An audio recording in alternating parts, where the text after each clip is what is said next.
इबादत के शुरुआत में हम गाएंगे गीत नंबर 582, हिम नंबर 582।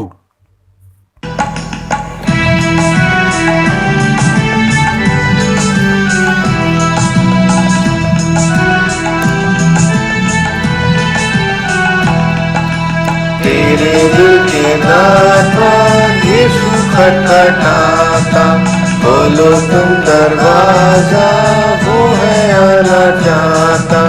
तेरे दिल के द्वार पर यीशु खटखटाता, खोलो तुम दरवाजा, वो है आना चाहता।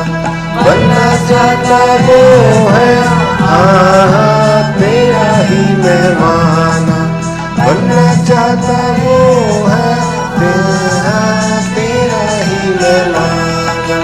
राधा तेरे साथी वो है रहना चाहता, राधा तेरे साथी वो है रहना चाहता। तेरे दिल के द्वार पर यीशु खटखटाता, खोलो तुम दरवाजा, वो है आना चाहता। खुशी अपनी देता होगे तू जलाली, खुशी अपनी देता होगे तू जलाली। रात तेरे साथी वो है रहना चाहता, रात तेरे साथी वो है रहना चाहता। तेरे दिल के द्वार पर यीशु खटखटाता, खोलो तुम दरवाजा, वो है आना चाहता। नैनवा से बोलता मुँह वास्ते तेरे, नैनवा से बोलता मुँह वास्ते तेरे। छोड़ो बदसलूकी, खोलो दर में आता, छोड़ो बदसलूकी, खोलो दर में आता। तेरे दिल के द्वार पर यीशु खटखटाता, खोलो तुम दरवाजा, मैं आना चाहता। तेरे खातिर मैंने पहना ताजा खारदान, तेरे खातिर मैंने पहना ताज खारदान। तुझको अब जलाली ताज में हूँ पहनाता, तुझको अब जलाली ताज में हूँ पहनाता। तेरे दिल के द्वार पर यीशु खटखटाता, खोलो तुम दरवाजा, वो है आना चाहता। बेवफाना बना तेरे खून खरीदे, बेवफाना बना तेरे खून खरीदे। कर मेरा इकरार मुझसे क्यों शर्माता, कर मेरा इकरार मुझसे क्यों शर्माता। तेरे दिल के द्वार पर यीशु खटखटाता, खोलो तुम दरवाजा, वो है आना चाहता। यीशु प्यारो कहता बिनती बढ़ता जाता, यीशु प्यारो कहता बिनती बढ़ता जाता। वक्त गया जो प्यारो वापस फिर ना आता, वक्त गया जो प्यारो वापस फिर ना आता। तेरे दिल के द्वार पर यीशु खटखटाता, खोलो तुम दरवाजा, वो है आना चाहता।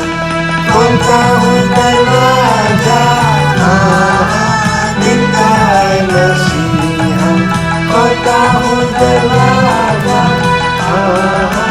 दिल का है मसीहा।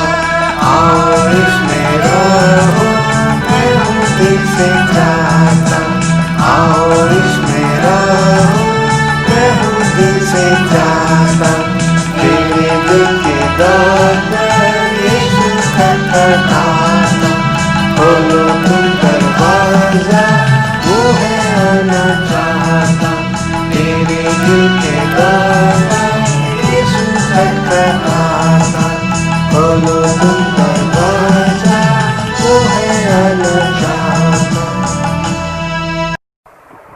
खुदावंद यीशु मसीह का फजल, खुदा की मोहब्बत और रूह कुदूस की शराकत आप सब के साथ होती रहे। सेक्शन 4 और 5 एक साथ कहें। तमाम कुदरत के खुदा, तेरे आगे सबके दिल का हाल खुला है। तुझे सबकी मुरादें मालूम हैं और तुझसे कोई भेद छिपा नहीं। अपने पाक के असर से हमारे दिल के ख्यालों को पाक कर, ताकि हम तुझसे कामिल मोहब्बत रखें और लायक तौर पर तेरे पाक नाम की बढ़ाई करें, हमारे खुदावंद यीशु मसीह के वसीले से। आमीन। हाल में बाला पर खुदा का जलाल और जमीन पर उसके लोगों में सुलह। खुदावंद खुदा आसमानी बादशाह, तमाम कुदरत के खुदा बाप, हम तेरी परस्तिश करते, तेरा शुक्र करते और तेरे जलाल के लिए तेरी हम करते हैं। ऐ खुदावंद यीशु मसीह, बाप के इकलौते बेटे, ऐ खुदावंद खुदा, खुदा के बर्रे, तू जहान का गुनाह उठा ले जाता है, हम पर रहम कर। तो बाप के दाहिने बैठा है, हमारी दुआ कबूल कर, क्योंकि यीशु मसीह तू ही कुद्दूस है, तू ही खुदावंद है, तू ही बापू के साथ खुदा बाप के जलाल में आला है। आमीन। हम आज की खास दुआ में जाएंगे। ऐ तमाम कुव्वत और कुदरत के मालिक, तू सब अच्छी नेमतों का बानी और बख्शने वाला है। हमारे दिलों में अपने नाम की मोहब्बत का बीज बो दे। हम में सच्ची दीनदारी बढ़ा, सारी नेक खसलतों को तरक्की दे और अपनी बड़ी रहमत से उन पर हमें कायम रख, हमारे खुदावंद यीशु मसीह के वसीले से। आमीन। अब खुदा के कलाम से सबक हमारे सामने पढ़े जाएंगे। पुराने नियम से गिनती की किताब, उसका 27 बाब 15 आयत से 23 आयत तक। मूसा ने यहोवा से कहा, यहोवा जो सारे प्राणियों की आत्माओं का परमेश्वर है, वह इस मंडली के लोगों के ऊपर किसी पुरुष को नियुक्त कर दे, जो उसके सामने आया जाया करे और उनका निकालने और बैठाने वाला हो, जिससे यहोवा की मंडली बिना चरवाहे के भेड़ बकरियों के समान ना रहे। यहोवा ने मूसा से कहा, तू नून के पुत्र यहोशू को लेकर उस पर हाथ रख। वह ऐसा पुरुष है जिसमें मेरा आत्मा बसा है, और उसको एलियाजर याजक के और सारे मंडली के सामने खड़ा करके उनके सामने उसे आज्ञा दे, और अपनी महिमा में से कुछ उसे दे, जिससे इस्राएलियों की सारी मंडली उसकी माना करे, और वह एलियाजर याजक के सामने खड़ा हुआ करे, और एलियाजर उसके लिए यहोवा से उरीम की आज्ञा पूछा करे, और वह इस्राएलियों की सारी मंडली समेत उसके कहने से जाया करे और उसी के कहने से लौट भी आया करे। यहोवा की इस आज्ञा के अनुसार मूसा ने यहोशू को लेकर एलियाजर याजक और सारी मंडली के सामने खड़ा करके उस पर हाथ रखे और उसको आज्ञा दी, जैसा कि यहोवा ने मूसा के द्वारा कहा था। ये परमेश्वर का वचन है। भजन संहिता 99 5 से 9। हमारे परमेश्वर यहोवा को सराहो और उसके चरणों की चौकी के सामने दंडवत करो। वह पवित्र है। उसके याजकों में मूसा और हारून और उसके प्रार्थना करने वालों में से शमूएल यहोवा को पुकारते थे और वह उनकी सुन लेता था। वह बादल के खंभे में होकर उनसे बातें करता था और वह उसकी चिन्नौतियों और उसकी दी हुई विधियों पर चलते थे। हे हमारे परमेश्वर यहोवा, तू उनकी सुन लेता था। तू उनके कामों का बदला तो लेता था, तो भी उनके लिए क्षमा करने वाला परमेश्वर था। हमारे परमेश्वर यहोवा को सराहो और उसके पवित्र पर्वत पर दंडवत करो, क्योंकि हमारा परमेश्वर यहोवा पवित्र है। जलाल बाप बेटे और रूल कुद्दूस का हो, जैसे इब्तिदा में था, इस वक्त है और हमेशा तक रहेगा। आमीन। अब हम पढ़ेंगे खत पहला कुरिन्थियों, उसका 9 बाब और उसकी 13 से 23 आयत तक। पहला कुरिन्थियों 9 अध्याय और उसके 13 से 23 पद तक। क्या तुम नहीं जानते कि जो मंदिर में सेवा करते हैं वे मंदिर में से खाते हैं, और जो वेदी की सेवा करते हैं वे वेदी के साथ भागी होते हैं। इसी रीति से प्रभु ने भी ठहराया कि जो लोग सुसमाचार सुनाते हैं उनकी जीविका सुसमाचार से हो, परंतु मैं इनमें से कोई भी बात काम में ना लाया। और मैंने ये बातें इसलिए नहीं लिखी कि मेरे लिए ऐसा किया जाए, क्योंकि इससे तो मेरा मरना ही भला है कि कोई मेरे घमंड को व्यर्थ ठहराए। यदि मैं सुसमाचार सुनाऊं तो मेरे लिए कुछ घमंड की बात नहीं, क्योंकि ये तो मेरे लिए अवश्य है।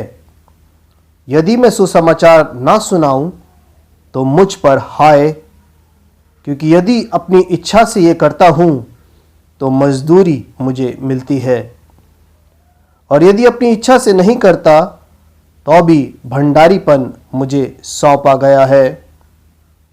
तो मेरी कौन सी मजदूरी है?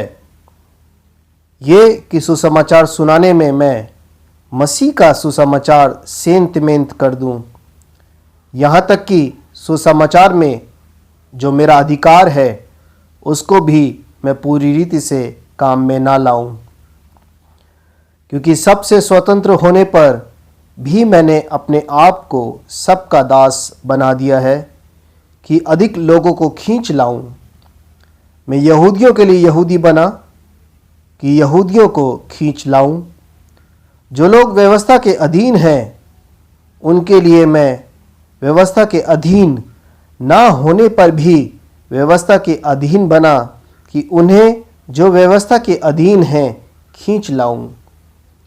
व्यवस्थाहीनों के लिए मैं, जो परमेश्वर की व्यवस्था से हीन नहीं परंतु मसीह की व्यवस्था के अधीन हूँ, व्यवस्थाहीन सा बना कि व्यवस्थाहीनों को खींच लाऊं। मैं निर्बलों के लिए निर्बल सा बना कि निर्बलों को खींच लाऊं। मैं सब मनुष्यों के लिए सब कुछ बना कि किसी न किसी रीति से कई एक का उद्धार कराऊं। मैं ये सब कुछ सुसमाचार के लिए करता हूँ कि औरों के साथ उसका भागी हो जाऊं। यहाँ पर खत का हिस्सा तमाम हुआ।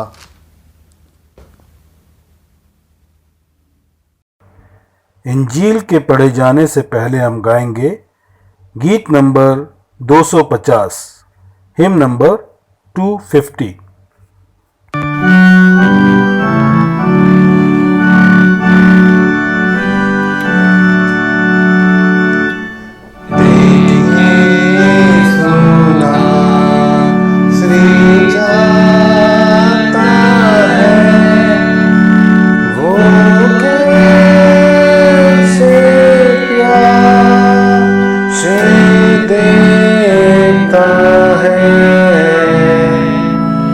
देशों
शौक से चलाया था।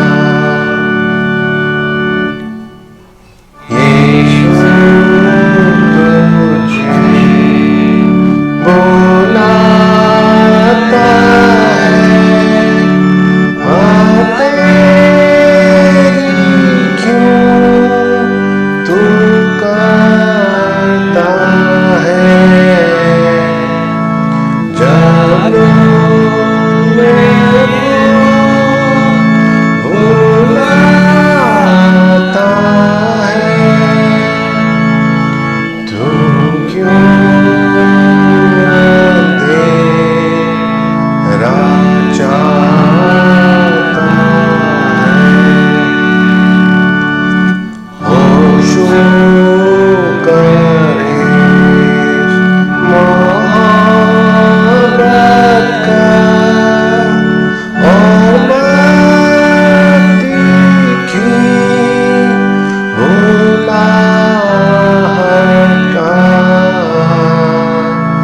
वैसा पूछो कर यीशु का, हमेशा पे रो रहूंगा।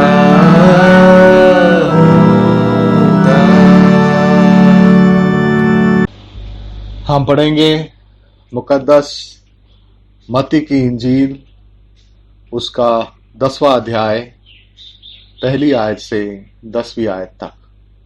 मुकद्दस मत्ती की इंजील, उसका 10वां अध्याय, पहली आयत से 10वीं आयत तक।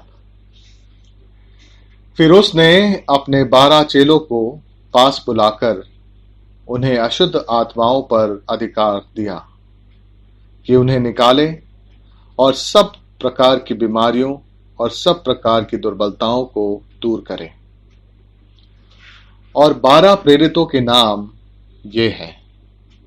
पहला, शमौन जो पतरस कहलाता है, और उसका भाई अंद्रयास, जब्दी का पुत्र याकूब और उसका भाई यूहन्ना, फिलिपुस और बरतुल्मै, थोमा और महसूल लेने वाला मत्ती, हल्फै का पुत्र याकूब और तद्दै, शमौन कनानी और यहूदा इस्करियोती जिसने उसे पकड़वा भी दिया।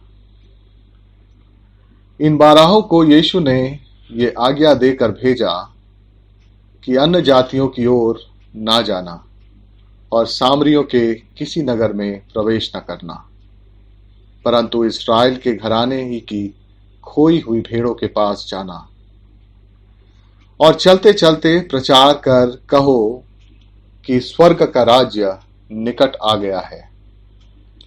बीमारों को चंगा करो, मरे हुओं को जिलाओ, कोढ़ियों को शुद्ध करो, दुष्ट आत्माओं को निकालो। तुमने सेंतमेंत पाया है, सेंतमेंत दो। अपने पटुकों में ना तो सोना और ना रूपा और ना तांबा रखना। मार्ग के लिए ना झोली रखो, ना 2 कुर्ते, ना जूते और ना लाठी लो, क्योंकि मजदूर को उसका भोजन मिलना चाहिए। ये मसीह की इंजील है।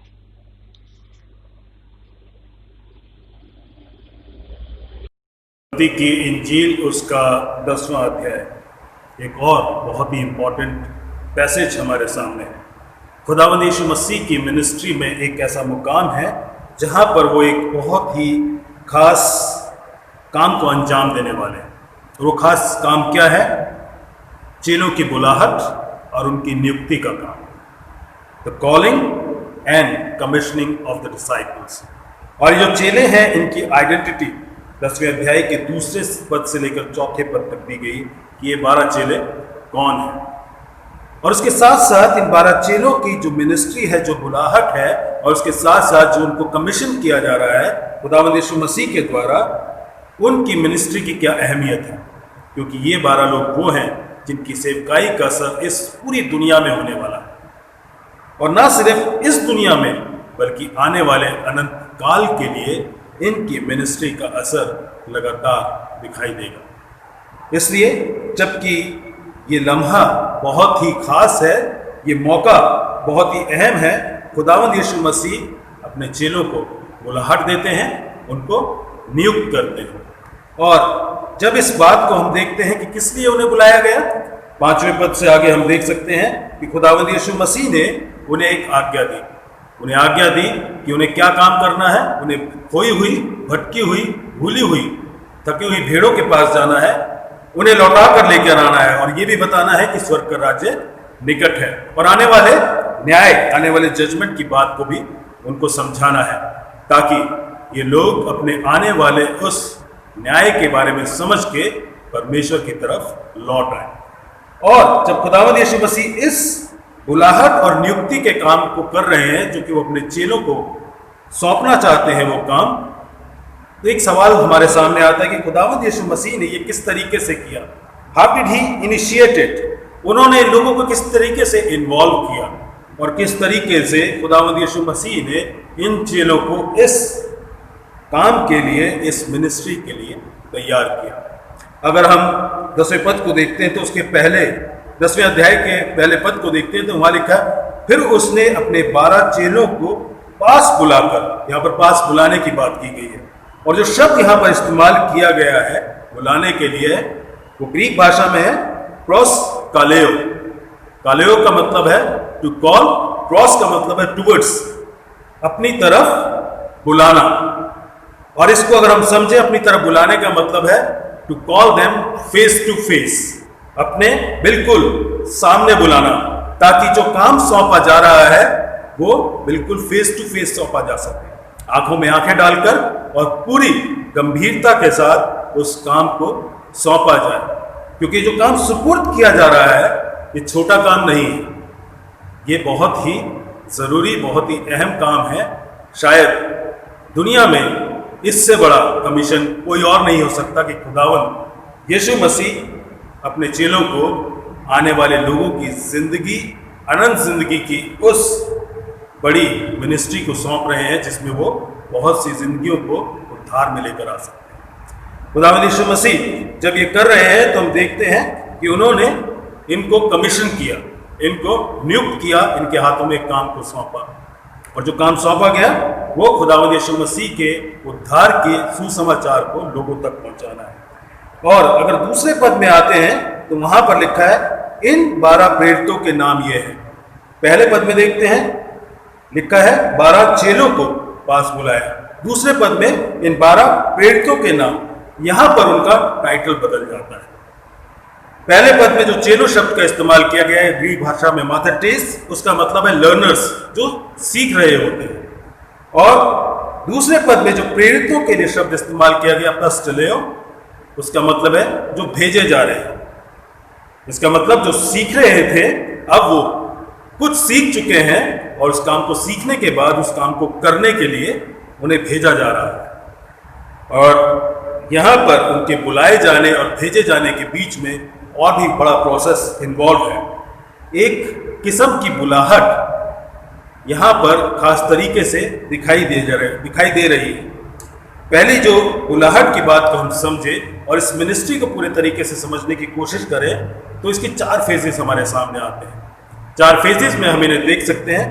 पहली बार इनको बुलाया जाता है, पहला फेज जो है that is call to salvation, वो बुलाहट जो उद्धार के लिए है, वो बुलाहट जिसमें बुलाया गया और इनको उद्धार के लिए तैयार किया गया। अगर हम यूहन्ना की इंजील को देखें, उसके पहले अध्याय उसके 35 से 51 पद को देखें, वहां पर ये बुलाहट दिखाई देती है। कुछ खास लोगों को बुलाया गया, उनको उद्धार की उस नजात की बात को बताया गया और उन्होंने एक्नॉलेज भी किया, उन्होंने इस बात को पहचान भी लिया। They were called to faith, they were called to believe, they were called for salvation. यहां पर हम उनके कन्वर्जन को देखते हैं। और जब वो पहली बार बुलाए गए, जब उनकी बुलाहट हुई, जब उन्होंने उद्धार को समझ लिया और अपने कन्वर्जन को महसूस कर लिया, तो उसके बाद वो अपने अपने कामों को वापस लौट गए। They went back to their jobs, वो अपने घरों को वापस लौट गए और अपने घरों को वापस लौट गए और अपने उन्हीं पुराने कामों में फिर से लग गए।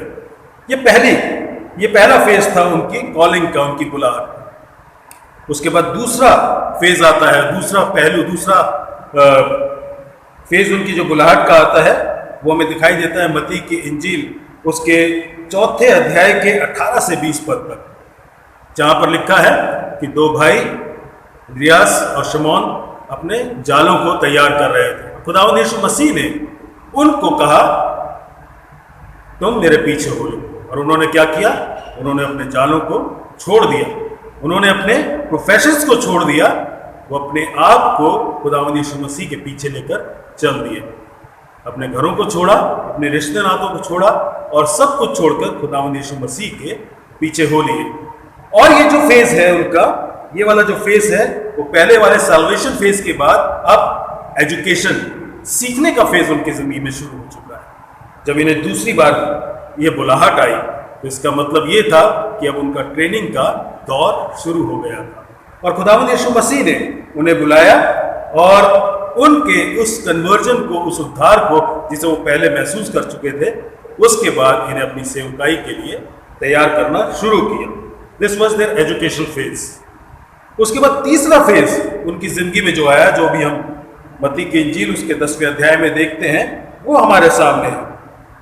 ये वो फेज है जब प्रभु यीशु मसीह इन चेलों को भेज रहे हैं। पहला फेज था कि उनको उद्धार समझ में आया, दूसरा फेज उन चेलों को सिखाया गया और तीसरे फेज में अब इनको शॉर्ट टर्म मिशन असाइनमेंट दिया जा रहा है। और ये जो असाइनमेंट है इसमें उन्हें 2-2 करके भेजा जा रहा है। अगर हम दूसरी इंजील के हिस्से में इसके पैरेलल पोर्शन को देखते हैं तो हम जानते हैं कि मसीह ने उन्हें 2-2 करके भेजा। अभी वो अकेले जाने के लिए तैयार नहीं थे। एक किस्म की अप्रेंटिसशिप थी जिसमें अभी उन्हें बहुत कुछ सीखना बाकी था। और खुदावंद यीशु मसीह शायद इस तरीके से काम कर रहे थे जैसे एक परिंदा अपने बच्चों को जब उड़ना सिखाता है तो उनका ख्याल रखता है, उन्हें संभालता है। और जब ये चले गए तो इनके लिए ये एक्सपीरियंस, अनुभव पाने का एक मौका था और ये गए और इन्हें वहाँ जाकर यकीनन बहुत सी बातों का सामना करना पड़ा होगा। बहुत से कड़वे, बहुत से मुश्किल लम्हों को इन्होंने अपनी मिनिस्ट्री में देखा होगा और वहाँ से ये लौट के वापस आए, क्योंकि खुदावंद यीशु मसीह ने अभी इन्हें बहुत दूर तक जाने के लिए नहीं कहा था। थोड़े से एरिया में, ज़्यादा दूर तक मत जाए क्योंकि अभी तैयारी होना और भी बाकी था। और जब ये वापस लौट के आए होंगे तो यकीनन कुछ स्कार्स, कुछ परेशानियों को लेकर आए होंगे, कुछ ऐसे अनुभव को लेकर आए होंगे जहाँ पर इन्हें पता लगा होगा कि अभी इस एरिया में काम करना ज़रूरी है। मिनिस्ट्री के इन आयाम को अभी और सुधारने की या उसमें और ज़्यादा इम्प्रूवमेंट की गुंजाइश है। उस अनुभव के साथ ये वापस लौट कर आए होंगे। इन्होंने उन प्रॉब्लम्स को, उन समस्याओं को समझा होगा जो इस फेज में, इस तीसरे फेज में उन्होंने महसूस की। उसके बाद खुदावंद यीशु मसीह ने इनकी ज़िंदगी में जो चौथा फेज है, जो इनके फाइनली आखिर में भेजे जाने का है, वो खुदावंद यीशु मसीह के पुनरुत्थान के बाद का है। जब वो जी उठने के बाद उन्होंने अपने चेलों को फाइनली भेजा कि दुनिया के कोने कोने में जाओ और वहाँ जाकर मेरे नाम से, पिता के नाम से, पवित्र आत्मा के नाम से सबको चेला बनाओ और बपतिस्मा दो। ये 4 फेजेस एक के बाद एक हमारे सामने आते हैं और इन चारों फेजेस में जो खास बात है, वो अहम बात है, ये है कि ये जब चेले चुने गए और इन चारों फेजेस में जब खुदावंद यीशु मसीह ने इनकी ज़िंदगी में काम किया, उनको तैयार किया, तो वो किस तरीके से चुने गए थे, उनके चुनाव का तरीका क्या था। क्योंकि दूसरे फेज से तीसरे फेज में, एजुकेशन से ट्रेनिंग के फेज में खुदावंद यीशु मसीह को इनकी ज़िंदगी में बहुत काम करना पड़ा। बहुत सी चीज़ें थी जिनके बारे में खुदावंद यीशु मसीह को बहुत मेहनत करनी पड़ी और उस मेहनत को करने से पहले खुदावंद यीशु मसीह ने जब इन्हें चुना तो वो कौन कौन सी चीज़ें थी जिनका ध्यान रखा गया। पहली चीज़ जो हम कह सकते हैं खुदावंद यीशु मसीह ने की, वो ये थी that these disciples, these apostles were chosen sovereignly। खुदावंद यीशु मसीह ने अपनी खुद की प्रभुता में अपनी मर्जी से इनको चुना था। अगर हम मरकुस की इंजील उसके 3 अध्याय के 13 पद को देखते हैं तो वहां पर लिखा है, जिन्हें वो चाहता था उसने उन्हें बुलाया। जिन्हें वो चाहता था उन्हें उसने बुलाया। He chose whom he wanted to choose। ये उसकी मर्जी थी। किसी सर्च कमेटी का गठन नहीं किया गया, किसी और से कंसल्ट नहीं किया गया, या ये नहीं कहा गया कौन कौन मेरा अपोस्टल, मेरा प्रेरित बनना चाहता है, अपने हाथ उठाओ। ऐसा कुछ नहीं किया गया। या ये भी नहीं कहा गया जो कोई और काम नहीं कर सकता, किसी काम के काबिल नहीं है, वो इस काम के लिए आ जाए। प्रभु यीशु मसीह ने अपनी मर्जी से इन 12 लोगों को चुना। और जैसे मूसा को चुना गया, जैसे एलिया को चुना गया, यशाया को चुना गया, पौलुस को चुना गया, यूहन्ना बपतिस्मा देने वाले को चुना गया, वैसे ही इन 12 चेलों को भी चुना गया, क्योंकि वो भी पहले से ऑर्डेन कर दिए गए थे मिनिस्ट्री के लिए। ये 12 चेले भी मिनिस्ट्री के लिए ऑर्डेन कर दिए गए थे। इन 12 चेलों को जब चुना गया तो परमेश्वर ने एक ऐसा प्रोविजन बनाया that these were the handpicked disciples. इन्हें खास तौर से चुना गया था। और जब इन खास तौर से चुने जाने वाले चेलों को देखते हैं, उसमें यहूदा भी दिखाई देता है। वो यहूदा जो प्रभु यीशु मसीह को धोखा देने वाला चेला बना। इसलिए चुना गया था क्योंकि इस सारी योजना में उसका भी एक बहुत बड़ा रोल था, उसका भी एक बहुत बड़ा रोल यहाँ पर हमें देखने को मिलता है। अब जब हम बात कर रहे हैं कि ये खुदावंद यीशु मसीह की मर्जी के द्वारा चुने गए थे, और उसके बाद दूसरी चीज जो इनके चुनाव में थी वो बहुत अहम थी। वो क्या थी? That these disciples, these apostles were chosen after a night of prayer. एक रात बिताई गई थी पूरी प्रार्थना में। पूरी रात को प्रार्थना में बिताया गया था, और पूरी रात को प्रार्थना में बिताने के बाद प्रभु यीशु मसीह जब दिन हुआ तो उन्होंने अपने चेलों को बुलाया, और उन चेलों में से 12 को चुना गया। लूका की इंजील उसका 6 अध्याय उसके 12 पद से आगे में बताता है कि बहुत से चेलों में से इन 12 चेलों को चुना गया। खुदावंद यीशु मसीह ने ऐसे ही नहीं चुन लिया था। उन्होंने इस काम को करने से पहले प्रार्थना में पूरी रात बिताई थी। ये ऐसी कोई चुनाव की बात नहीं थी कि किसी को किसी जगह किसी पोस्ट पर रखा जाना है, बंद कमरों में बैठकर कुछ लोग डिसाइड करें और बात करें कि किसको चुना जाना है। ये जो चुनाव था ये प्रार्थना के साथ किया गया। इस चुनाव को प्रभु यीशु मसीह ने अपनी प्रार्थना में रख के अंजाम दिया था। यूहन्ना की इंजील और उसके 17 अध्याय उसके 6 पद को जब देखते हैं तो वहां पर हमें पता लगता है खुदावंद यीशु मसीह कहते हैं ये वो लोग हैं जिनको प्रभु तूने मुझे दिया। वहां पर भी प्रार्थना में बात हो रही है। तूने परमेश्वर पिता मुझे दिया, इनमें से जो कुछ तूने मुझे दिया वो सब के सब मेरे लिए एक गिफ्ट की तरह है।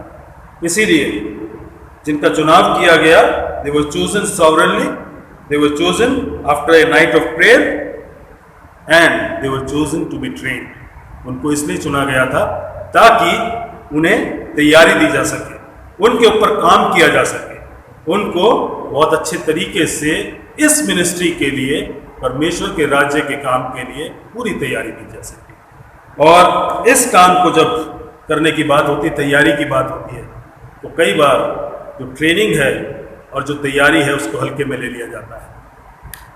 अगर आपको प्रभु के काम के लिए निकलना है, अगर आपको परमेश्वर की सेवकाई के लिए निकलना है, तो इस बात का ख्याल रखना पड़ेगा कि आप बिना मेहनत किए, बिना ट्रेनिंग के उस काम के लिए आगे नहीं बढ़ सकते। बहुत से लोग ये कहते हैं ना तो मैं सेमिनरी गया, ना मैंने कोई ट्रेनिंग ली, मुझे प्रभु ने दान दे दिया।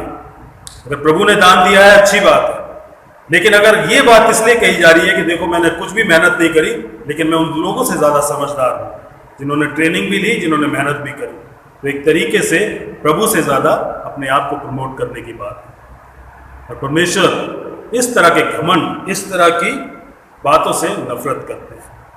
तो अब कभी आपको कोई इंसान ऐसा कहता सुनाई दे कि ना तो मैं सेमिनरी गया, ना मैंने ट्रेनिंग ली, लेकिन मैं उनसे ज़्यादा अच्छी मिनिस्ट्री कर रहा हूँ, उनसे ज़्यादा अच्छी सेवा कर रहा हूँ, ये कोई मापदंड नहीं है। ध्यान रखिएगा इन शब्दों को, क्योंकि जब खुदावंद यीशु मसीह ने चुना, उन्होंने अपने चेलों को 3 साल के लिए तैयारी दी, उन पर बहुत मेहनत करी, उनके ऊपर बहुत काम किया, उनके ऊपर अपनी जीवन के उन खास सालों को लगाया जो कि उनकी ज़िंदगी के आखिरी साल थे। अजीज़ों, परमेश्वर के काम के लिए, प्रभु के काम के लिए सीखना, कलाम से सीखना, उन लोगों से सीखना जो प्रभु के लोग हैं, उन लोगों की ज़िंदगियों को देखना, उन लोगों की ज़िंदगियों में वो किस तरीके से कलाम को पढ़ते हैं, प्रार्थनाओं को करते हैं और अपने व्यक्तिगत जीवन में किस चरित्र में जीते हैं, उनको देखकर उनसे सीखना भी ज़रूरी है। वो भी ट्रेनिंग का एक हिस्सा है। और इस ट्रेनिंग में हमें सबसे बढ़कर खुदावंद यीशु मसीह की ज़िंदगी को देखना है कि किस तरीके से उन्होंने अपने पिता की मर्जी को इस दुनिया में पूरा किया।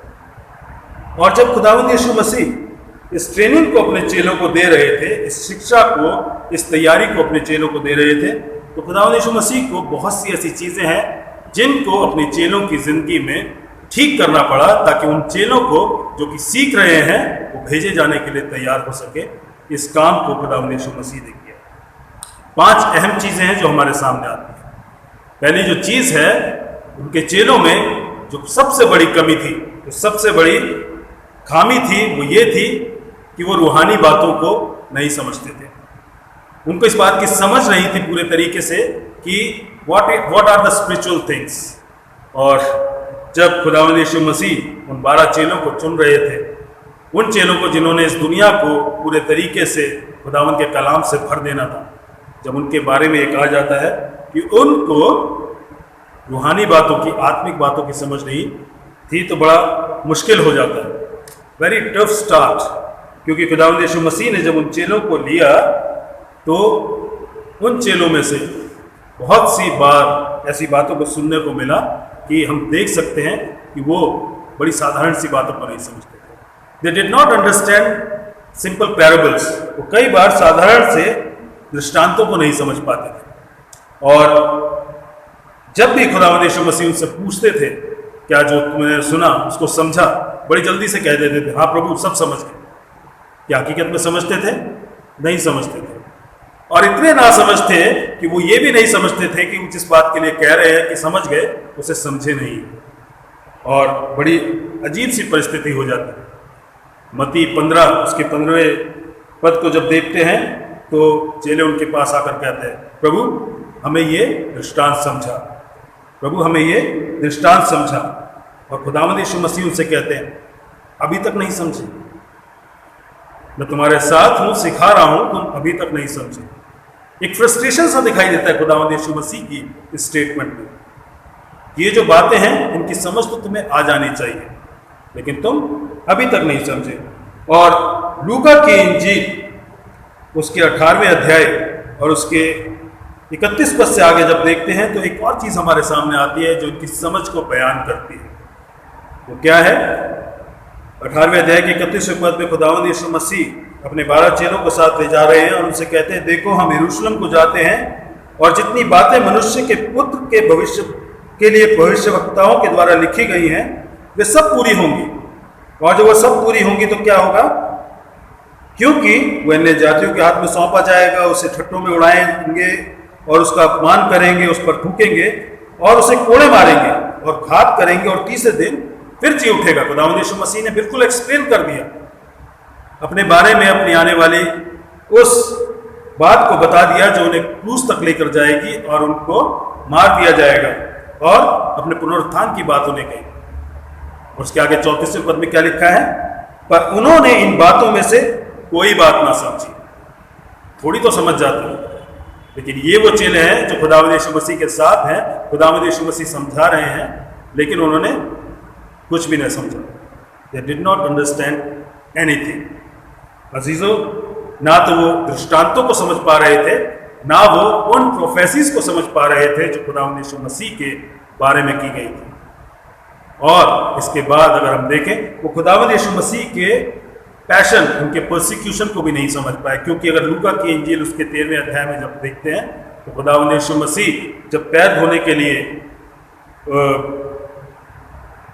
पतरस के पास जाते हैं तो उस समय पतरस से क्या कहते हैं? तू अभी नहीं समझता, लेकिन बाद में जानेगा। ये लोग खुदावंद यीशु मसीह की बातों को नहीं समझ पा रहे थे, पैराबल्स को नहीं समझ पा रहे थे, प्रोफेसिस और प्रिसेप्ट्स को नहीं समझ पा रहे थे, ये खुदावंद यीशु मसीह के पैशन को नहीं समझ पा रहे थे। और कई बार कुछ स्कॉलर्स कहते हैं that these disciples were blind, dull, thick-headed, and they were stupids. But the Lord did not give up with them.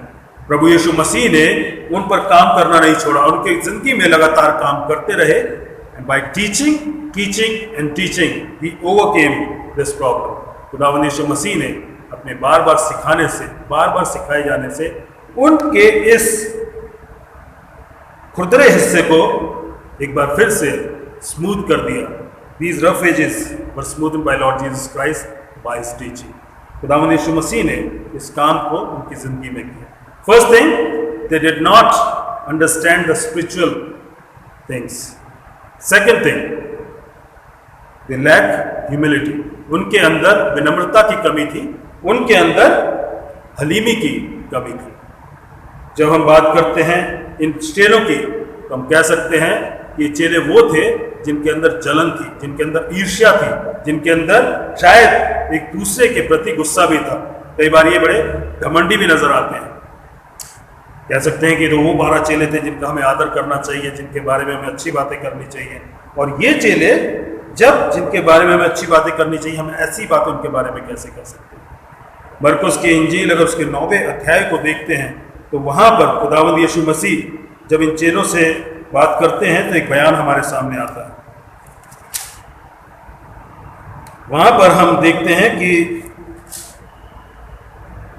33 पद से आगे, मरकुस 9 उसके 33 पद से आगे, फिर वे कफरनहूम में आए और घर में आकर उसने उनसे पूछा, रास्ते में तुम किस बात पर विवाद करते थे? तुम्हारा किस बात पर झगड़ा चल रहा था? तुम्हारा आर्ग्यूमेंट किस बात को लेकर था? और वो एकदम खामोश हो गए। क्यों खामोश हो गए? क्योंकि उनके अंदर जो बहस चल रही थी वो ये थी कि हम में से सबसे बड़ा कौन है, हम में से सबसे ज्यादा बड़ा कौन है। ये कोई नोबल सोल्स नहीं थे, बहुत ज्यादा सेल्फलेस और हम्बल गाइज भी नहीं थे। They were the people who had ambitions. उनकी जिंदगियों में ऐसी चीजें थी जो वो अपने आप को आगे बढ़ाने के लिए करना चाहते हैं, और खुदावंद यीशु मसीह ने इस बात को समझ लिया। इसलिए वो उनसे पूछते हैं कि तुम्हारा किस बात पे झगड़ा चल रहा है। फिर खुदावंद यीशु मसीह उनके सामने एक बच्चे को लेकर आते हैं, एक छोटे से बालक को, और रख के बताते हैं कि जब तक तुम में से हर एक सेवक ना बन जाए, सब में से हर एक इस बच्चे के समान छोटे से छोटा ना हो जाए, तुम स्वर्ग के राज्य में प्रवेश नहीं कर सकते। और इसलिए खुदावंद यीशु मसीह ने उनकी ज़िंदगी में जो ये बात थी कि वो अपने आप को बड़ा करना चाहते थे, उसको एग्जाम्पल देकर सुधारने की कोशिश की। खुदावंद यीशु मसीह के बारे में और देखें, इन चेलों के बारे में, तो वहाँ पर हम देखते हैं कि मत्ती 20 में जब ये चेले इस बात को कर रहे थे कि हम में से बड़ा कौन होगा, यूहन्ना और याकूब तो उस हद तक पहुँच गए कि ना सिर्फ खुद इन्वॉल्व हुए, उन्होंने अपनी माँ को भी इस काम में इन्वॉल्व कर लिया। उसने आकर विनती करी इन दोनों की माँ ने कि एक को दाएं एक को बाएं बिठाना, और चेले नाराज हो गए। बाकी के 10 चेले वो क्यों नाराज हो गए? वो इस बात से नाराज नहीं हो गए कि खुदावंद यीशु मसीह ने अभी अपनी मौत का जिक्र किया है, अपने सताव का जिक्र किया, और ये सेल्फिश तरीके से अपने फायदे की बात सोच रहे हैं। वो 10 चेले इसलिए नाराज हो गए कि हमसे पहले इन्होंने उस चीज़ की डिमांड कर दी, और जो जगह हमें मिल सकती थी शायद अब इनको मिल जाएगी। एक जलन, एक कंपटीशन और एक ईर्ष्या की बात इनके बीच में दिखाई देती है। और खुदावंद यीशु मसीह ये कहते हैं, जिस तरीके से मनुष्य का पुत्र सेवा करवाने नहीं सेवा करने के लिए आया है, उसी तरीके से तुम्हें भी एक दूसरे का सेवक बनना होगा। और यूहन्ना की इंजील उसके 13वें अध्याय में खुदावंद यीशु मसीह उनके सामने उस सेवा को करके भी दिखाते हैं, जब वो अपने चेलों के पैरों को धोते हैं। उनके अंदर जो रूहानी बातों की समझ की कमी थी, खुदावंद यीशु मसीह ने उस चीज़ को बार बार सिखा के अपनी टीचिंग्स के द्वारा, लगातार उन शिक्षाओं के द्वारा उनको दूर किया। दूसरी चीज़, उनके अंदर जो हलीमी, विनम्रता की कमी थी, खुदावंद यीशु मसीह ने उस कमी को एग्जाम्पल्स के द्वारा दूर किया। और इसके बाद हम देखते हैं कि खुदावंद यीशु मसीह इनकी ज़िंदगी में एक और चीज़ है, एक और कमी है जिसको दूर करते हैं। इन इंसानों की, इन चेलों की ज़िंदगी में ईमान की कमी थी, और वो ईमान की कमी बहुत ही खतरनाक सिग्नल था, क्योंकि ये वो 12 चेले थे जो खुदावंद यीशु मसीह के लिए मिनिस्ट्री करने के लिए निकले थे, सेवकाई करने के लिए निकले थे। और अगर जो सेवकाई करने के लिए निकले, अगर उनके खुद के ज़िंदगी में विश्वास की कमी है तो बहुत ही खतरनाक बात हो जाती है। और यह हम क्यों कह सकते हैं कि इनकी ज़िंदगी में ईमान की कमी थी? क्योंकि बार बार खुदावंद यीशु मसीह एक फ्रेज का इस्तेमाल करते हैं, हे अल्पविश्वासियों, हे अल्पविश्वासियों। बार बार ये फ्रेज हमारे सामने आता है। खुदावंद यीशु मसीह जब इस बात को कहते हैं तो हम ये भी देख सकते हैं कि मरकुस की इंजील उसका 4 अध्याय और उसके 40वें पद को देखते हैं तो वहाँ पर लिखा है, और उसने उनसे कहा, तुम क्यों डरते हो? क्या तुम्हें अब तक विश्वास नहीं है? खुदावंद यीशु मसीह उनसे कह रहे हैं कि तुम मेरे साथ हो, तुमने मुझे देखा है, मेरी सेवकाई को देखा है, मेरी सेवकाई में किए हुए कामों को देखा है, उसके बाद भी तुम अब तक विश्वास नहीं करते। और ये विश्वास नहीं कर पा रहे थे क्योंकि अभी तक उनको बहुत सी बातों में खुदावंद यीशु मसीह से सीखना था। और मरकुस की इंजील उसके 16वें अध्याय के 14 पद को जब हम देखते हैं तो वहाँ पर खुदावंद यीशु मसीह अपने चेलों को एक किस्म की फटकार लगाते हुए दिखाई देते हैं। यहाँ पर लिखा है मरकुस 16 उसके 14 पद में, और उनके अविश्वास और मन की कठोरता पर उल्हाना दिया। खुदावंद यीशु मसीह उन्हें रिब्यूक कर रहे हैं, क्योंकि जिन्होंने उसके जी उठने की बाद उसे देखा था, उन्होंने उसकी प्रतीति ना की थी। ये चेले खुदावंद यीशु मसीह के जी उठने की बात पर विश्वास नहीं कर पा रहे थे।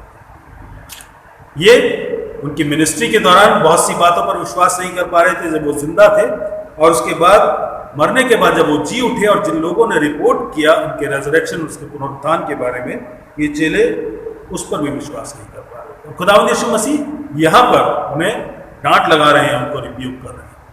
अजीजों, इन चेलों की जिंदगी में बार बार ऐसे मौके आए जब उनका ईमान कमजोर पड़ा, और खुदावंद यीशु मसीह ने उस ईमान को कैसे मजबूत किया। खुदावंद यीशु मसीह ने उनके इस ईमान को बड़े बड़े आश्चर्य कर्मों के द्वारा दूर किया। बार बार उनके सामने अपने आप को जाहिर किया, बार बार ये साबित किया कि ये जो सामर्थ के काम वो करते हैं वो इस बात को साबित करते हैं कि वो हर एक बात के प्रभु हैं और सारी बातों का अधिकार उनके हाथ में है। और जब उन्होंने बार बार जीवित होने के बाद, जी उठने के बाद, पुनरुत्थान के बाद चेलों के सामने अपने आप को जाहिर किया, इन चेलों का ईमान इतना मजबूत हुआ कि उन्होंने प्राण देने तक अपनी विश्वास योग्यता को बनाए रखा। ये जो मिरेकल्स थे ये सब के लिए थे, सब लोगों के लिए थे, लेकिन प्राइमरीली सबसे पहले ये चेलों के लिए थे ताकि उनका ईमान मजबूत किया जाए। बाकी सब लोगों के लिए ये सेकेंडरी था, लेकिन सबसे पहले ये चेलों के लिए था। और जब इन चेलों की बात करते हैं जिनको विश्वास नहीं था, खुदावंद यीशु मसीह ने जब उनके ईमान को, विश्वास को मजबूत किया, तो हम भी कह सकते हैं कि खुदावंद हमारे विश्वास को भी मजबूत करने की सामर्थ को पूरा रखते हैं। और इसलिए हम भी अपने ईमान में मजबूत हो सकते हैं जब खुदावंद यीशु मसीह के बड़े बड़े कामों को देखते हैं और उनको पूरा होते हुए देखते हैं। खुदावंद यीशु मसीह ने अपने चेलों में उस रूहानी समझ की बातों को अपनी शिक्षाओं, अपनी टीचिंग्स के द्वारा और लगातार टीचिंग्स के द्वारा दूर किया। उनकी ज़िंदगी में जो विनम्रता की कमी थी, खुदावंद यीशु मसीह ने उन्हें उदाहरण, एग्जाम्पल्स दे देकर दूर किया। और उनकी ज़िंदगियों में जो ईमान की कमी थी, उन्हें बड़े बड़े आश्चर्य कर्म दिखाकर, उन्हें मिरेकल्स दिखाकर उस कमी को भी दूर किया। उसके बाद चेलों की ज़िंदगी में हम देखते हैं एक और कमी थी, द लैक ऑफ कमिटमेंट। उनकी ज़िंदगी में प्रतिबद्धता, समर्पण की कमी थी, क्योंकि वो चेले हैं जिनके ऊपर पूरा भरोसा किया जाना था कि ये खुदावंद यीशु मसीह के प्रति प्रतिबद्ध रहेंगे, पूरी तरीके से कमिटेड रहेंगे। लेकिन अगर इन चेलों को देखते हैं, उनकी ज़िंदगी को देखते हैं, तो इनकी बातों में और उनके काम करने में बड़ा फ़र्क दिखाई देता है। क्योंकि इन्होंने बातें तो की कि प्रभु हम तुझे कभी नहीं छोड़ेंगे। पतरस ने तो ये तक कहा, प्रभु सब तुझे छोड़ देंगे लेकिन मैं तेरा वफादार रहूँगा, मैं तुझे कभी नहीं छोड़ूंगा। और जब वो समय आया जब खुदावंद यीशु मसीह को इनकी सबसे ज़्यादा ज़रूरत थी, सबसे ज़्यादा ज़रूरत थी कि ये चेले उनके पास होते, उस समय ये सारे चेले गायब हो गए। यहूदा उन्हें धोखा दे रहा था, पतरस उनका इनकार कर रहा था, और जब बाकी के चेलों ने रोमियों को देखा, उनके हाथों में लाठी, तलवारों और भालों को देखा, तो उन्होंने भी खुदावंद यीशु मसीह को छोड़ दिया। उन्हें छोड़कर उनसे बहुत दूर चले गए।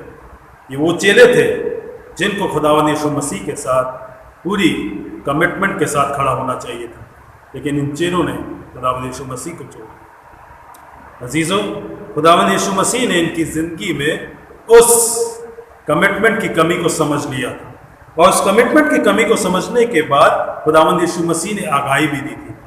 लूका की इंजील अगर उसके 18वें पद को 22वें पद को देखते हैं, उसके 22वें अध्याय के 31वें पद से आगे देखते हैं, तो वहाँ पर खुदावंद यीशु मसीह पतरस से कहते हैं, शमौन, हे शमौन, देख शैतान ने तुम लोगों को मांग लिया है ताकि वो गेहूं के समान तुमको फटके। शैतान ने तुम्हें मांग लिया है ताकि तुम्हारे ईमान के साथ साथ तुम्हारे कमिटमेंट को भी पूरी तरीके से तोड़ डाले। खुदावंद यीशु मसीह जानते थे कि ये अपने कमिटमेंट में कमज़ोर पड़ेंगे, और खुदावंद यीशु मसीह ने इसके लिए क्या जरिया निकाला कि उनका कमिटमेंट फिर एक बार से इस्टेब्लिश किया जा सके, उसे फिर से एक बार से स्थापित किया जाए। 32वें पद में देखते हैं खुदावंद यीशु मसीह क्या कहते हैं, परंतु मैंने तेरे लिए विनती की है। Jesus Christ find the solution of lack of commitment in his disciples through prayers. खुदावंद यीशु मसीह ने प्रार्थनाओं के द्वारा इन चेलों में उस प्रतिबद्धता की कमी को दूर करने के लिए वो सॉल्यूशन, वो समाधान पाया और समाधान को पूरा किया। शायद इसीलिए इनको चुनने से पहले पूरी रात प्रार्थना में बिताई गई थी, ताकि जब समय आए तो बार बार इनके लिए लगातार प्रार्थना करते हुए इन चेलों को बार बार तैयार किया जा सके, ताकि वो अपने कमिटमेंट में पूरे उतर सके। खुदावंद यीशु मसीह ने अपने चेलों में जो रूहानी बातों की समझ नहीं थी, उस समझ को पूरा करने के लिए अपनी शिक्षाओं को दिया। उनके अंदर विनम्रता को लाने के लिए अपने खुद के एग्जाम्पल को उनके सामने रखा।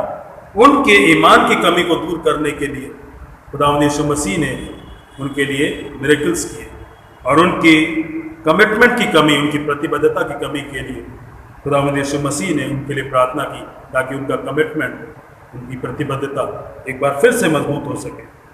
और पांचवी, जो कि बहुत ही बड़ी कमी इन लोगों के बीच में थी, वो थी लैक ऑफ पावर। उनके अंदर सामर्थ्य की कमी थी। ये वो चेले थे जो बहुत ही मजबूत, बहुत ही स्ट्रांग दिखाई देने वाले चेले होने चाहिए, लेकिन अगर हम इन चेलों को देखते हैं तो कई जगह पर हमें ये बहुत कमज़ोर, बहुत लाचार, बहुत हेल्पलेस नज़र आते हैं।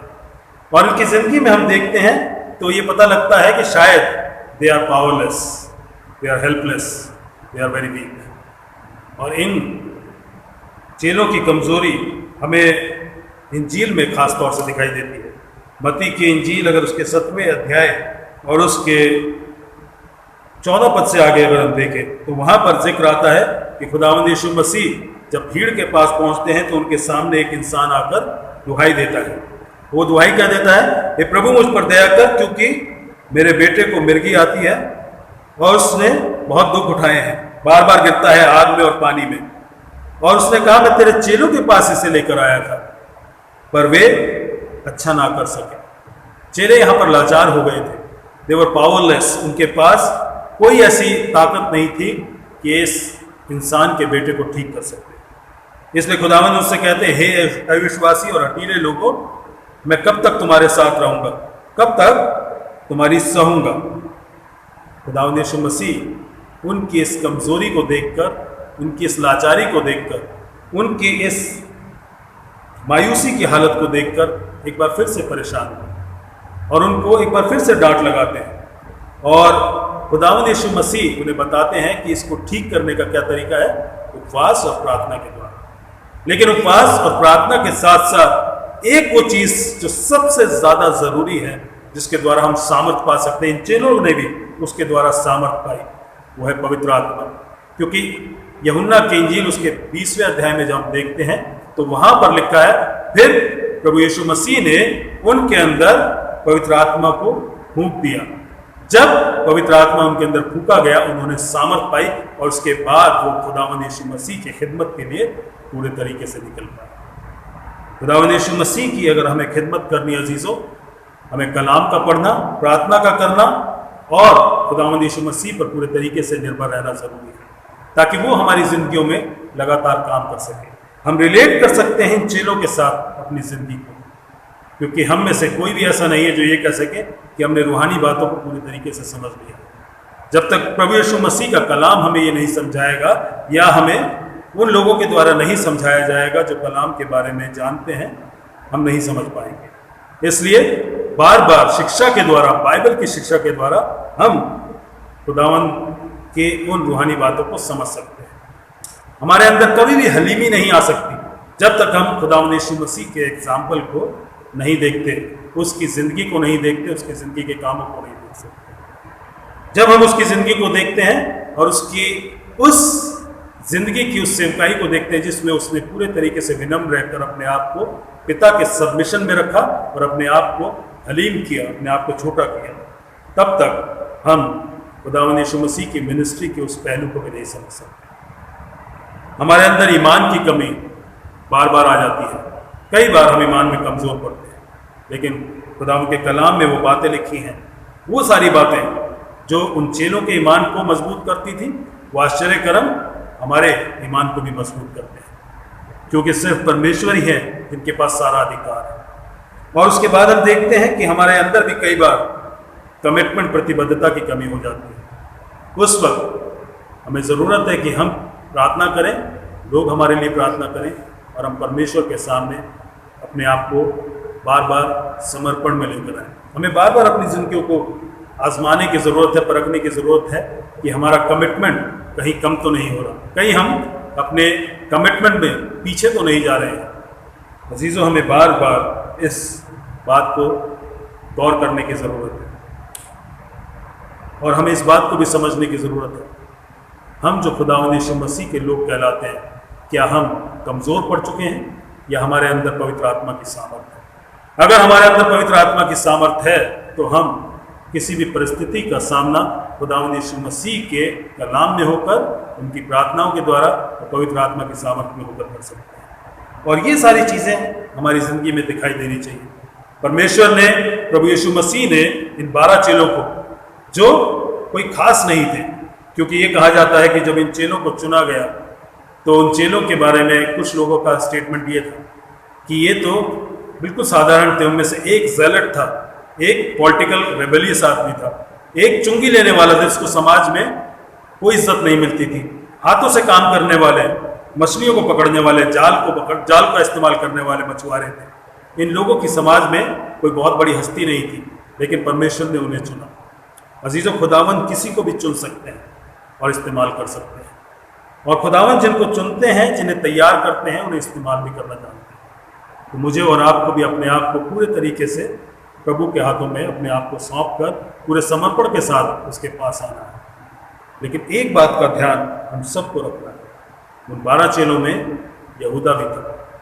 यहूदा जो कि गद्दार निकला, यहूदा जिसने खुदावंद यीशु मसीह को धोखा दिया, साथ रहा, पूरी मिनिस्ट्री को देखा, उन शिक्षाओं को भी देखा, उन एग्जाम्पल्स को भी देखा, खुदावंद यीशु मसीह के मिरेकल्स को भी देखा, उसकी प्रार्थनाओं को भी सुना, और उसके साथ साथ उसने पवित्र आत्मा के कामों को होते हुए भी देखा।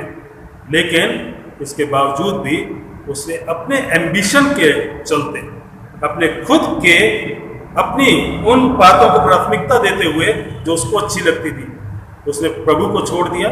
ना सिर्फ छोड़ा, उसने प्रभु को धोखा भी दिया। अजीज़ों, हमें अपने आप में झांक कर देखने की ज़रूरत है कि हमारे खुद के वो एम्बिशंस के वो जो एलिमेंट्स हैं, क्या हमें खुदावंद यीशु मसीह को छोड़ने या उसे धोखा देने पर मजबूर कर रहे हैं, या हम अभी भी खुदावंद यीशु मसीह के लिए अपने उन एम्बिशंस को सेक्रीफाइस करके उसके पास आने के, उसके पीछे चलने की इच्छा रखते हैं। हमें जांचने और परखने की ज़रूरत है, क्योंकि खुदावंद यीशु मसीह जब चुनते हैं तो इसलिए चुनते हैं कि हमारी ज़िंदगियों में काम करें, ताकि हम सीख सकें, डिसाइपल्स बन सकें। और जब हम पूरी डिसाइपलशिप में पूरे कमिटमेंट के साथ खड़े उतरते हैं तो खुदावंद यीशु मसीह चाहते हैं कि अब हमें भेजा भी जाए, क्योंकि मत्ती की इंजील उसके 10वें अध्याय में जो शब्द वहाँ पर इस्तेमाल किए गए अपोस्टल्स के लिए, उसे ग्रीक भाषा में एक नेवल एक्सपेडिशन के लिए इस्तेमाल किया जाता था। जब नेवी के कुछ लोग फॉरेन एक्सपेडिशन बाहर के काम के लिए जाते हैं, विदेश के काम के लिए, उनको जब कमीशन किया जाता है तो इस टर्म का इस्तेमाल किया जाता है। प्रभु यीशु मसीह भी चाहते हैं कि जिन्हें उसने बुलाया है, जिन्हें उसने चुना है, जिसे उसने कमीशन किया है, वो सारे के सारे लोग उस तैयारी के साथ प्रभु के काम के लिए निकले, लोगों को खुदावंद के बारे में बताएं और उनको प्रभु यीशु मसीह में लेकर आएं, उसके उद्धार में लेकर आएं, ताकि जैसे इन 12 चेलों की जिंदगियों ने पूरी दुनिया पर असर डाला है, उसी दुनिया में जो काम हमें सौंपा गया है वो असर हम भी दुनिया के लोगों पर, उनकी जिंदगियों पर डाल सकें। और इसके लिए ज़रूरी है कि हम इन चेलों की ज़िंदगी को समझें, उनकी ज़िंदगी में खुदावंद यीशु मसीह के किए हुए कामों को समझें, अपनी ज़िंदगियों को इन कामों के साथ, इन चेलों की ज़िंदगियों के साथ रिलेट करके खुदावंद यीशु मसीह से वो सारी चीज़ें हासिल कर लें। And those rough edges which are in our lives, we have to commit them to Jesus Christ so that He can smoothen those edges and make us useful for His ministry. हम उसकी सेवकाई के लिए, उसकी खिदमत के लिए तैयार किए जा सकें और हमारी ज़िंदगी की कमियां जो हमें खुदावंद यीशु मसीह के पीछे चलने में रोकती हैं, हमसे दूर की जा सकें। अजीज़ों, हम इन वचनों पर जब बार बार गौर करते हैं तो इसके बाद हम इन पर मनन भी करें, इनके बारे में सोचें भी, ताकि खुदावंद यीशु मसीह जो काम हमारी ज़िंदगी में करना चाहते हैं वो पूरा हो सके और हम खुदावंद यीशु मसीह के लिए पूरे तरीके से अपनी ज़िंदगियों को तैयार पाएं। खुदावंद यीशु मसीह इन वचनों के द्वारा हम सबको आशीषित करें। आइए हम प्रार्थना करें। महान जीवित और सामर्थी परमेश्वर, धन्यवाद करते हैं प्रभु आपके बड़े अनुग्रह के लिए जो हमारी ज़िंदगियों में हुआ है, उस उद्धार के काम के लिए, और खुदावंद इन चेलों की जिंदगियों के लिए जिन्हें आपने खुदावंद प्रेरित बनाकर दुनिया के कोने कोने में भेजा। उन्हें दे प्रभु हम भी अपनी जिंदगियों को आपके हाथों में सुपुर्द कर सकें, आपके द्वारा चुने जाएं और खुदावंद तैयार किए जाएं, ताकि हम भी भेजे जाएं और खुदावंद हम आपके नाम में होकर आपके सुसमाचार को लोगों तक दे सकें, ताकि वो भेड़ें जो भटकी हुई हैं आपके राज्य में वापस लौट सकें और आपकी महिमा के काम को पूरा कर सकें। खुदावंद एक बार फिर से जितने लोग सुन रहे हैं, देख रहे हैं, सबको आपके हाथों में सौंपते हुए इस प्रार्थना को खुदावंद यीशु मसीह के नाम में मांगते हैं, सुने और ग्रहण करें। आमीन।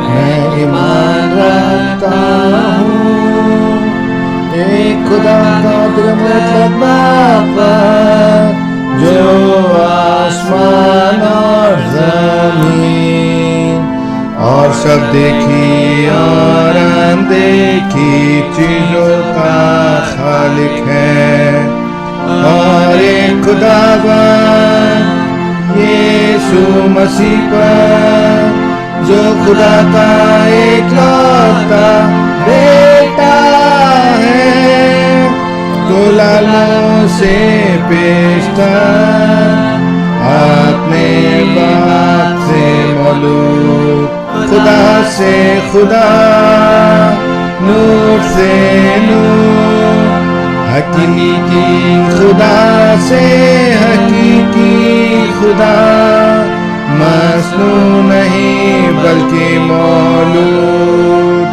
उसका और बाप का एक ही जौहर है, उसके वसीले से कुल चीजें बनी, वो हमारियों के लिए और हमारी मदद के वास्ते आसमान पर से उतर आया, और रूह कुदूस की कुदरत से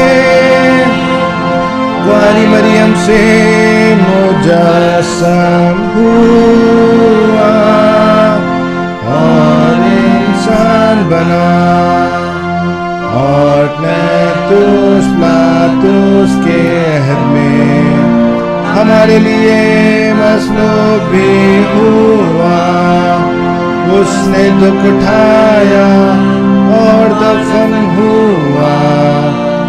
और तीसरे दिन पाक नबीस्तों की बानू जी उठा और आसमान पर चढ़ गया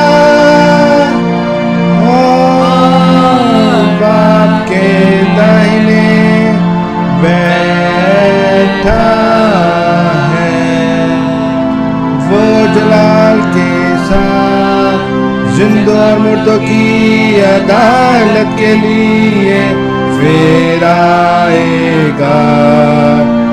उसके सतना खत्म ना होगी। और मैं ईमान रखता हूँ कुदूस पर जो खुदावंद और दिन की बख्शने वाला है। वो बाप और बेटे से सादेर है, उसकी बाप और बेटे के साथ प्रस्तिश व ताज़ीम होती है। वो नबियों की ज़बानी बोला, मैं एक पाक कैथलिक रसूल कलीसिया पर ईमान रखता हूँ।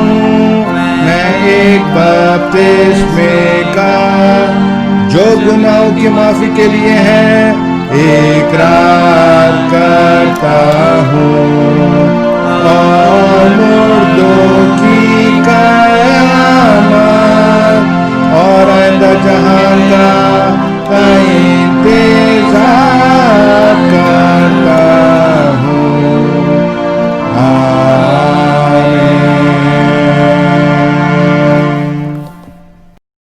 आज की इस इबादत में हम आप सबका स्वागत करते हैं।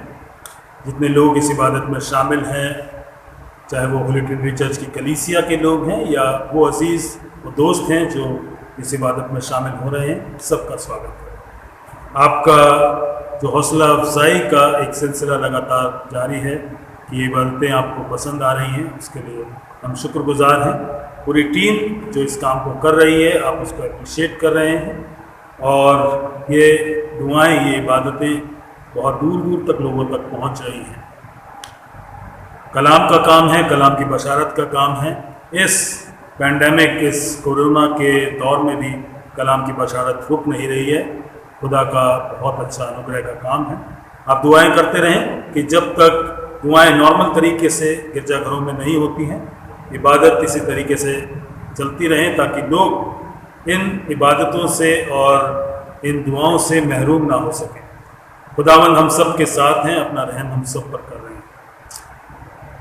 इस समय हम उन लोगों को याद रखें जो अलग अलग जगह पर बीमारी से जूझ रहे हैं, बीमार हैं, और वो लोग जो इनकी खिदमत कर रहे हैं या किसी भी तरीके से इन्वॉल्व हैं।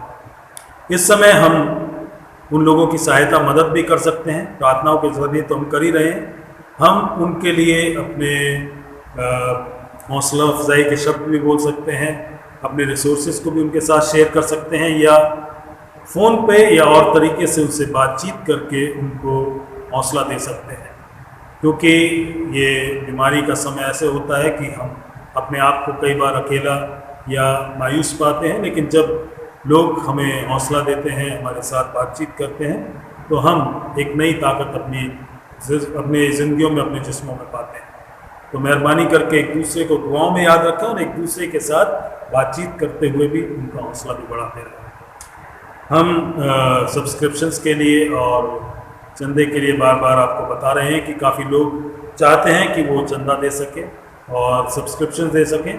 तो उसके लिए जैसे पहले भी आपको अकाउंट्स जो बैंक की डिटेल्स हैं वो लीक जा चुकी थी, होली ट्रिनिटी चर्च के मेंबर्स के लिए हम बात कर रहे हैं। आप इन बातों को कंटिन्यू रख सकते हैं, आप चंदा दे सकते हैं, सब्सक्रिप्शन दे सकते हैं। डायरेक्ट आप ऑनलाइन तरीके से बैंक में अपना अमाउंट ट्रांसफ़र कर सकते हैं। सिर्फ आप व्हाट्सएप के ज़रिए मिस्टर संचित मसीह जो कि ट्रेजरर हैं उनको आप इन्फॉर्म कर दीजिए या मुझे इन्फॉर्म कर दीजिए। मैं इंटर्न ट्रेजरर साहब को इन्फॉर्म कर दूंगा ताकि अच्छे तरीके से सारी बातों को अकाउंट फॉर किया जा सके। बैंक में जा रहा है तो इसलिए हमें परेशान होने की ज़रूरत नहीं है, सीधा बैंक में डिपॉजिट पैसा हो जाता है तो उसे अकाउंट फॉर तो किया ही जाएगा, लेकिन आपकी इन्फॉर्मेशन के साथ हम उसे सही अकाउंट में उसे डाल सकते हैं ताकि सब चीज़ें प्रॉपर तरीके से हो सके। अब ये वक्त होगा कि हम इन बीमारों के लिए, अपने अजीज़ों के लिए दुआ करें जिनके नाम हमारे पास हैं, और जिनके नाम हमारे पास नहीं हैं हम उनके लिए भी लगातार दुआ करते रहें ताकि परमेश्वर अपनी चंगाई के काम को उनकी जिंदगी में पूरा करे। आइए हम प्रार्थना करें। हमारे प्रभु, हमारे पिता, हमारे परमेश्वर, धन्यवाद करते हैं प्रभु आपके उस बड़े प्रेम के लिए, आपके बड़े अनुग्रह के लिए जो आप हम सब से करते हैं। परमेश्वर प्रभु रहम करें कि हम आपके हाथों में हमेशा अपने आप को सुरक्षित करें। इस समय खास तौर से अपने अजीज़ों के लिए, उन लोगों के लिए दुआ करते हैं जो बीमार हैं या किसी कमज़ोरी के साथ जूझ रहे हैं। परमेश्वर आपकी सामर्थ उनको मिल सके, आपकी ताकत उनकी ज़िंदगियों में, उनके जिस्मों में काम करे, आपकी चंगाई को वो महसूस कर सकें और आपकी शिफा को खुदावंद वो आपसे मांग सकें और आपसे पा सकें। प्रभु आप रहम करें और सब बीमारों को चंगाई दें। खास तौर से हम प्रार्थना करना चाहते हैं मिस्टर सुरेंद्र जॉन के लिए, मिस्टर सुनील कंवर के लिए, Mrs Veena Lee, Treesa Johnson, Shobha Das, Nargis Jackson, Vinita Lazar, Dolly, Pradeep Sharma, Arun Wilson, Joseph Thomson, Rohini, Anita Paul, Kusum Paul, Rajkumari, Rose, Jessica, Deepti, Sam, Sheela Daniel, Alexander Daniel, Promil, John, Piyush Das, Monuchand, Mrs Sheela Daniel, Alexander Daniel और Mr Jaswant Das, Meera Das, Rajshree Das, Kaushal, Lazarus, Mr Suresh Massey, Margaret Massey, Sunny Massey, Maureen, Shelly, Asenath और उन तमाम लोगों के लिए भी खुदावंद जिनके नाम हमें मालूम नहीं है, हमारे पास नहीं है, जो हमारी कलीसियाओं में बीमार है, खुदा उन सबको आपके हाथों में सौंप देते हैं। प्रभु अपने शिफा भरे हाथ को बढ़ाकर इन्हें छुएं और इन्हें खुदावंद अपनी चंगाई दें ताकि अच्छे स्वास्थ्य को ये पा सकें और परमेश्वर स्वस्थ होकर आपके नाम की महिमा कर सके, आपके नाम की गवाही दे सके। खुदावंद हम उन लोगों को भी याद करते हैं जिन्होंने अपने अजीज़ों को खोया है, तो आप उनको भी हौसला दें, उनकी भी खुदावंद आप सुधि लें ताकि परमेश्वर वो अपने आप को आप में तसल्ली से पाएँ और खुदावंद आपकी शांति उनको मिल सके।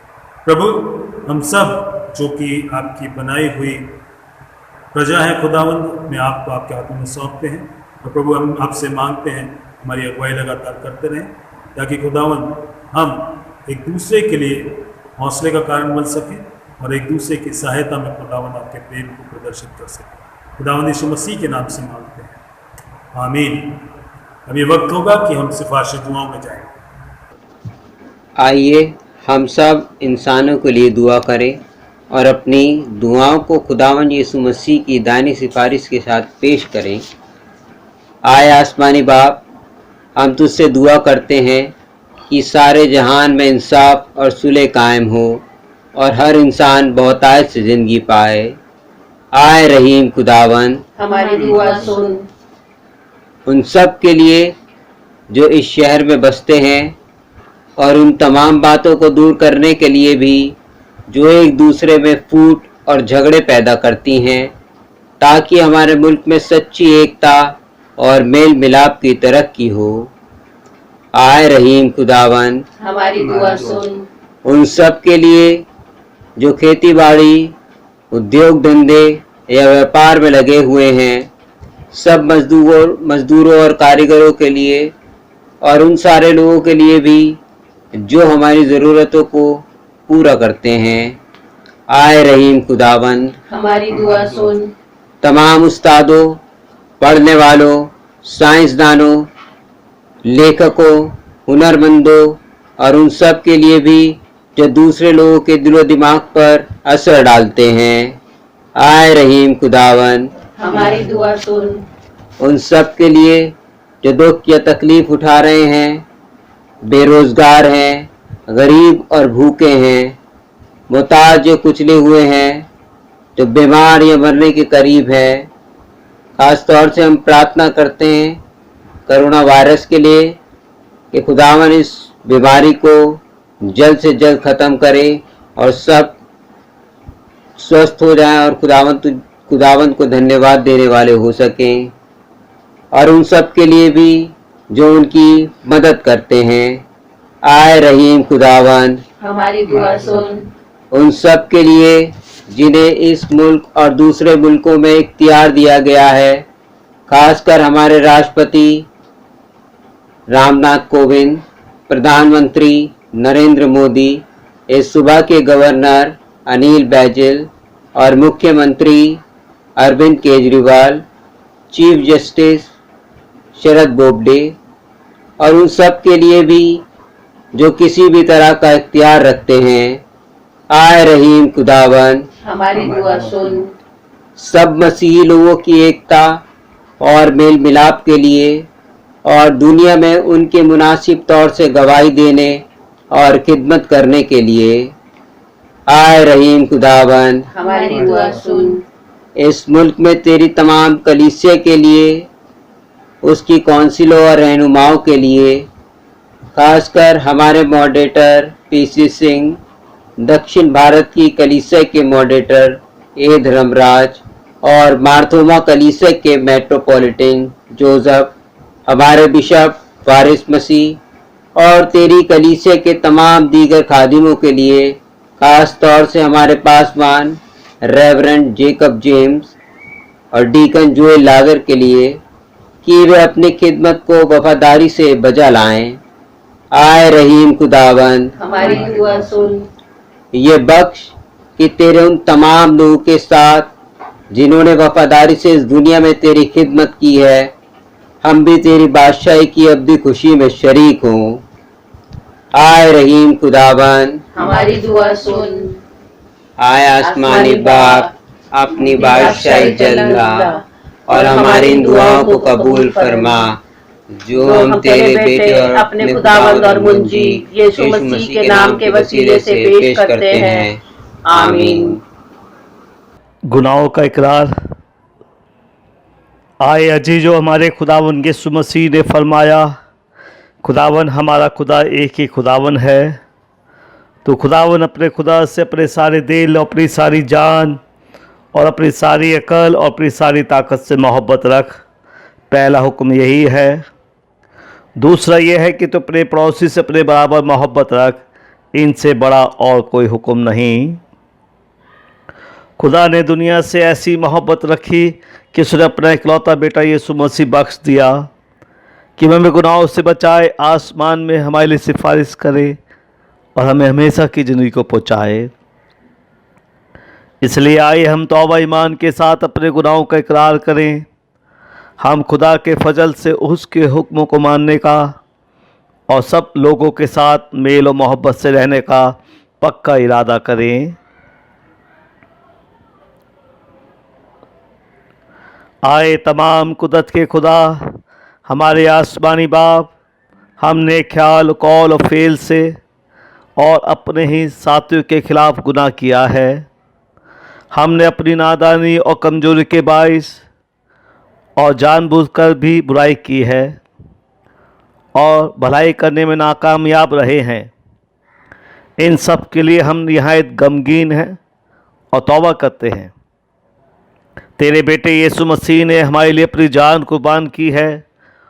उसी की खातिर हमसे जो कुछ हुआ है माफ़ फरमा और ये बख्श कि हम आगे को नई ज़िंदगी में तेरी खिदमत बजलाएँ, ताकि तेरे पाक नाम का जलाल जाहिर हो। आमीन। तमाम कुदरत का खुदा उन सबको माफ़ करता है जो अपने साथियों को माफ़ करते हैं और सच्चे दिल से तौबा करते हैं। वो हम पर रहम करे, हमारे सब गुनाहों को बख्शे और उनसे हमको रिहाई दे। हर तरीके की नेकी में हमको मजबूत करे और हमें हमेशा की ज़िंदगी में कायम रखे, हमारे खुदावंद यीशु मसीह के वसीले से। आमीन। खुदा का शुक्र हो। बेवक्त होगा कि हम खुदा के इत्मीनान को एक दूसरे के साथ बांटें। सेक्शन 22। हम मिलकर मसीह का बदन है। हम सब ने एक ही रूह के वसीले एक बदन होने के लिए बपतिस्मा लिया, पर हम उन बातों के तालिब रहें जिनसे मेल मिलाप और बाहमी तरक्की हो। खुदावन का इत्मीनान हमेशा आपके साथ।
खुदा का इत्मीनान जो समझ से बिल्कुल बाहर है तुम्हारे दिलों और ख्यालों को हमारे खुदा और उसके इकलौते बेटे हमारे खुदावंद यीशु मसीह की पहचान और मोहब्बत में महफूज रखे।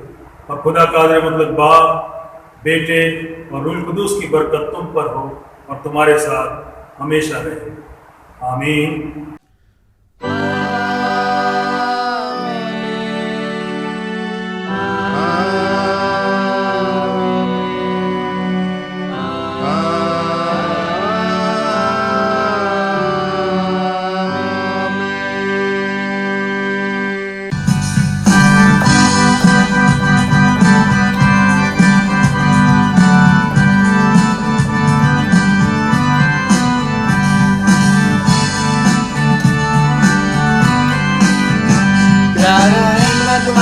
आगे बढ़ो, कुछ करो विश्वास, जीतेंगे हम यारो हारेगा शैतान, जीतेंगे हम यारो हारेगा शैतान।